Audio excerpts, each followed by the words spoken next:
नमस्कार किसान साथियों, मेरा नाम है डॉक्टर अजय कुमार। आप भिवानी हरियाणा से हम बिलोंग करते हैं। हम आज हैं हम भाई अमरजीत ईश्वरवाल के फार्म पे। पहले भी हमने वीडियो अमरजीत भाई के डाले हैं। अमरजीत भाई ने 1.25 साल का ये बाग है और इसमें हम देख सकते हैं पौधों की हाइट लगभग 8.5 से 9 फुट तक हाइट गई हुई है। जो लोग मेरे पास बहुत सारे फ़ोन आते हैं कि ऑर्गेनिक खेती करते हैं, पौधों में ग्रोथ कम आती है, प्रोडक्शन कम आता है, जो यूरिया डीएपी और मार्केट के प्रोडक्ट ला के डालते हैं, ग्रोथ प्रमोटर ला के डालते हैं, उन पौधों में ग्रोथ ज़्यादा आती है, ऑर्गेनिक करने से कम आती है। लेकिन अगर हम 1.25 साल का प्लांट देखें तो और भी हमारे बहुत सारे साथियों ने बाग लगा रखे हैं, उनसे कंपेयर करें तो उनका तो 4.5-5 फुट पे ही रह चुके हैं पौधे। और अमरजीत भाई से जानते हैं कि कैसे इनका पौधा 8 से 9 फुट का है। अमरजीत भाई बताएं जरा। टेक्निकल फार्मिंग चैनल को सब्सक्राइब करें और बेल आइकन भी दबाएं ताकि आगे आने वाले वीडियो की नोटिफिकेशन आपको मिलती रहे। हम शुरू से इनमें जैविक तरीके से ही मतलब खाद वगैरह देते आ रहे हैं, जिसमें हम गोबर गैस की स्लरी देते हैं, गोकर्प्यामृतम देते हैं, डीकम्पोजर भी दिया है। साथ में हमने इनमें मल्चिंग की है। निराई गुड़ाई एक बार भी नहीं की। मेरे हिसाब से तो सभी किसान मानते हैं कि निराई गुड़ाई ज़रूरी है। मैं मानता हूँ कि निराई गुड़ाई करने से पौधे की ग्रोथ रुकती है। मेरे को ये लगता है कि जो निराई गुड़ाई करेंगे तो इनकी सूक्ष्म जड़ें कटती रहती हैं। उसके उपाय के लिए हमने इनमें मल्चिंग कर रखी है, ताकि हमारे जो बैक्टीरिया हैं, कीड़े मकोड़े हैं, वो 24 घंटा हमारे लिए इनमें निराई गुड़ाई का ही काम करते रहते हैं। सबसे ज़्यादा बेनिफिट लगा जी मेरे को इस चीज़ का भी। तो अमरजीत भाई, ग्रोथ वाली बात को अगर देखें हम, और फार्मों का क्या कारण है कि 4-5 फुट का पौधा मिलता है 1.25 साल 1.5 साल का, और अपना पौधा 8 से 9 फुट का गया है? इसके पीछे क्या रीज़न है? इसके पीछे रीजन सिर्फ ऑर्गेनिक है जी। मेरे एक साथी ने भी लगा रखा है, एक ही दिन का सेम बाग है, वो भी उसी दिन का है, लेकिन वो अपने से ज़्यादा भी नहीं। आज यूरिया डीएपी सब कुछ डालते हैं, लेकिन अपने बराबर नहीं है, क्योंकि उनके पास कुछ जैविक तरीके से वो नहीं कर रहे थे, इसलिए उनका कमज़ोर रह गया। आपका एक बार थोड़ा सा हमारे किसान साथियों को डाइट प्लान बताइए कि आप फार्म में कैसे कैसे क्या क्या डालते हैं। आपने मान लो आज एक खाद डाली, उसकी कितनी मात्रा डाल रही है, उसके कितने दिन बाद उसको रिपीट करते हैं या दूसरी खाद डालते हैं, थोड़ा सा उस चीज़ पे प्रकाश डालिए। क्योंकि फार्मर के फ़ोन आते हैं जी, वीडियो तो डाल दिया आपने, लेकिन ये नहीं पता चल रहा कि इसमें डाइट कितनी और किस किस चीज़ की दे रखी है आपने। हाँ, मैं शुरू से बता देता हूँ। जब से लगाया हमने, पहले तो हमने इसमें जहाँ पौधा लगाया वहाँ पे 3 फुट गहरा खड्डा खोदा जी। ओके। उस गड्ढे के अंदर हमने 3-3 तासली गोबर की डाली। अच्छा। पौधा लगाने से पहले 4 एकड़ में हम 4000 लीटर डिकम्पोजर चला चुके थे, ताकि वो गल के वहाँ पे बैक्टीरिया तैयार हो जाए आगे के लिए, पौधे के लिए। उसके बाद हमने गोबर गैस प्लांट लगवाया घर पे। 4 पशु रखते हैं हम, चारों पशुओं का गोबर जितना डालते हैं उतना ही दूसरे दिन उसमें से निकलता है। वो गोबर हम डेली का डेली खेत में लेके आते हैं। अच्छा। वो सैलरी के रूप में। तो जितने भी पौधों में डलता है 100-150 लीटर डिकम्पोजर वो सैलरी होती है, उसमें 50-60 लीटर हम डिकम्पोजर मिला लेते हैं, तो 150 के आसपास हो जाता है। तो वो 1-1 लीटर डाल देते हैं जितने भी पौधों में डले, वो उससे अगले दिन उससे अगले में डाल देते हैं लाइन में। वेस्ट डिकम्पोजर नहीं है वो अपने दूसरे साथियों से ले लें। और जिन किसान साथियों के घर पे बायोगैस प्लांट है उनके लिए बहुत ही बढ़िया है। जिनके पास नहीं है वो अपने आसपास के क्षेत्र में किसी भी गौशाला या किसी भी किसान साथी से कांटेक्ट करके उसकी स्लरी का प्रबंध कर ले। और अगर आप उस स्लरी लाने में कामयाब हो पाते हैं तो वेस्ट डिकम्पोजर के थ्रू उसकी मदद से उसको दोबारा डिकम्पोज करके 1 हफ्ता तक आपको ड्रम में रखना है। मान लो एक ड्रम में, जैसा अमरजीत भाई बता रहे हैं, 200 लीटर का आपका प्लास्टिक का ड्रम है, उसके अंदर आपने 50 लीटर वेस्ट डिकम्पोजर भर दिया है, उसमें 150 लीटर स्लरी भर दो, 2 किलो गुड़ डाल दो, तो उसके बैक्टीरिया अच्छे से मल्टीप्लाई हो जाएंगे और वो खाद भी बहुत अच्छे तरीके से डिकम्पोज हो जाएगी। उसके बाद इसको फील्ड पे लेके आओ।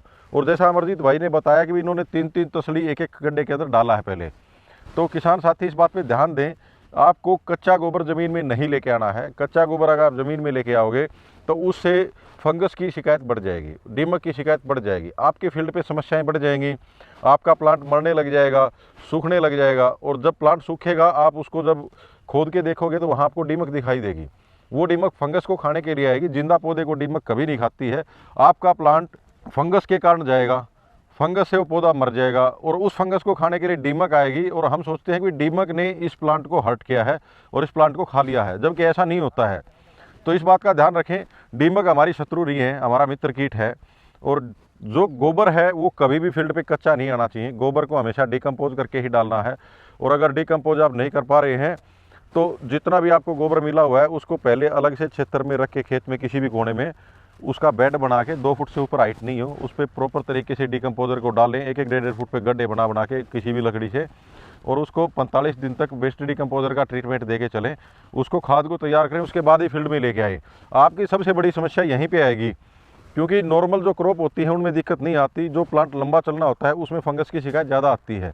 और उसमें जब शिकायत आती है, आपने 1 साल 1.5 साल प्लांट पे मेहनत की और फिर अगर आपका प्लांट मरता है तो ये चिंता का विषय बढ़ जाता है और फार्मर यहीं पे आके डिमोरलाइज हो जाता है। ऐसा नहीं होता। अमरजीत भाई के फार्म पे एक भी प्लांट ऐसा, अमरजीत भाई कोई आपका प्लांट हर्ट हुआ है, कोई पौधा मरा है, शिकायत आई है? में तो एक बार दिक्कत आई थी, शुरू में लगाया तो शुरुआती तौर पे तो जब हाँ, लगाते हैं तब गलतियां भी हो जाती हैं, दिक्कत भी आ जाती है, तो जमीन को तैयार होने में टाइम लगता है। लेकिन आपके इतने हेल्थी प्लांट हैं, अगर इस स्टेज पे किसी फार्मर के आगे प्लांट मरने लग जाए तो उनके लिए चिंता की बात हाँ, है। इतना बड़ा प्लांट मरेगा तो देखो दिक्कत तो होती है। इस चीज़ में तो सावधानी रखने वाली बात है, वो मेन बात यही है, कच्चा गोबर ज़मीन पे नहीं आने देना है, उसको बढ़िया तरीके से खाद को डिकम्पोज करके उसके बाद फील्ड पे लेके आना है। अब इसके बाद मान लो हमने वेस्ट डिकम्पोजर और बायोगैस प्लांट की स्लरी इनके अंदर डाल रखी है, 15 दिन में एक बार डाल दिया, 15 से 20 दिन में हमने दोबारा रिपीट कर दिया। इसमें आप पेस्टिसाइड के तौर पे क्या यूज़ करते हो, फंगीसाइड के तौर पे क्या, जिस तरह हम खट्टी लस्सी का स्प्रे भी बताते हैं, हम नीम, आक, धतूरा, भांग, कनेर, लहसुन, प्याज, हरी मिर्ची, इन सब का भी उबाल के स्प्रे बताते हैं, उन चीज़ों का भी प्रयोग किया आपने फार्म पे? वो हमने बना के रख रखा है 50 लीटर, ताकि कभी समस्या आएगी तो यूज़ कर लेंगे, लेकिन किया नहीं अभी तक। हाँ, लेकिन खट्टी लस्सी का करते हैं, तो घर पे जितनी भी लस्सी बच जाती है उसको एक ड्रम में भरते रहते हैं। जब वो 200 लीटर का ड्रम भर जाता है तो उसको हम ड्रिप से ज़मीन में भी चला देते हैं, और कुछ 20 लीटर में 1 लीटर मिला के स्प्रे भी कर देते हैं। तो साथियों, इन चीज़ों को थोड़ा सा प्लानिंग करके समझ के और काम करने की ज़रूरत है। ये कोई ऐसा काम नहीं है कि भी बहुत बड़ा चैलेंज हो। जो किसान खेती कर रहा है वो हमारा पारंपरिक काम है और हम हमेशा से करते हैं, हमारे पिताजी भी किया है, दादाजी ने भी किया, सभी ने किया है। इस चीज़ को थोड़ा सा मैनेजमेंट को आपको देख के चलना है। आपके पास जिस टाइम पे ज़रूरत होती है ना, उस टाइम के लिए चीज़ें तैयार होनी चाहिए। जैसे बहुत सारे फ़ोन आते हैं, फंगीसाइड की ज़रूरत होती है, लेकिन वो बोलते हैं जी हमारे पास लस्सी तो तैयार ही नहीं है। आपको हमेशा 1 महीना पुरानी लस्सी आपके फील्ड पे होनी चाहिए। अगर वो 2 महीने पुरानी है, 3 महीने या 6 महीने पुरानी है तो बढ़िया है, लेकिन ताज़ा लस्सी फंगीसाइड का काम नहीं कर पाएगी। तो आप एक ड्रम में लस्सी डाल के, उसमें तांबा डाल के एक तैयार रखें, ताकि जब भी आपको फील्ड पे दिक्कत आए, बीमारी की शिकायत महसूस हो, तो आप उसका प्रयोग कर पाएँ। और जो पेस्टिसाइड वाला वीडियो है हमने पहले भी डाल रखा है, उसमें सारी इन्फॉर्मेशन दे रखी है, उसको भी उबाल के तैयार रखें, वो कभी एक्सपायर नहीं होता है। तो जब भी आपको ज़रूरत महसूस हो उस चीज़ का आप प्रयोग कर पाएँ। तो इस फील्ड को देख के हम आपको एक कंपैरिजन भी करके दिखाएंगे। जिस दिन ये प्लांट लगे हैं उसी टाइम पे अमरजीत भाई के एक साथी हैं किसान, उन्होंने प्लांट लगा रखे हैं, उनकी ग्रोथ के बारे में भी आपको दिखाया जाएगा और बताया जाएगा।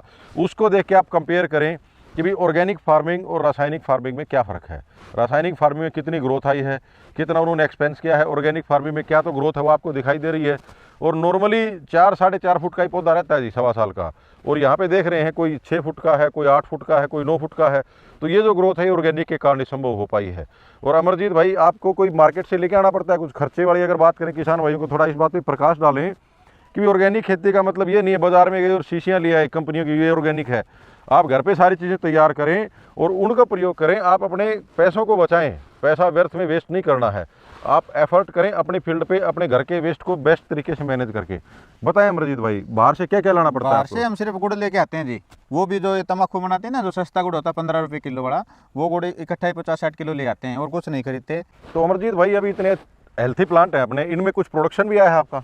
हाँ आया जी, इसमें पीछे गर्मी वाले फल आया था, खूब अच्छा फल आया था, लेकिन हमने प्रति पौधे पर किसी पे 10 अमरूद रखे, किसी पर 15 रखे, बाकी हमने तोड़ दिए थे। हमने सुना था कि 1 साल तक प्रोडक्शन नहीं लेनी चाहिए, लेकिन सारे हमसे तोड़े भी नहीं गए। तो हमने 10-15 अमरूद प्रति पौधे रखे, तो हमने खूब खाए हैं, रिश्तेदारों में भेजे हैं, कुछ बेचा भी है, थोड़ा बहुत बच गया था। हाँ, अगली साल इसमें बहुत अच्छा फल आने की उम्मीद है। अभी इस पे फ्लावरिंग बहुत अच्छी आ रही है सर्दियों वाली, लेकिन अगली गर्मी वाली इस पे जो भी जितना भी फल आएगा हम सारा रखेंगे, तोड़ेंगे नहीं अब की बार।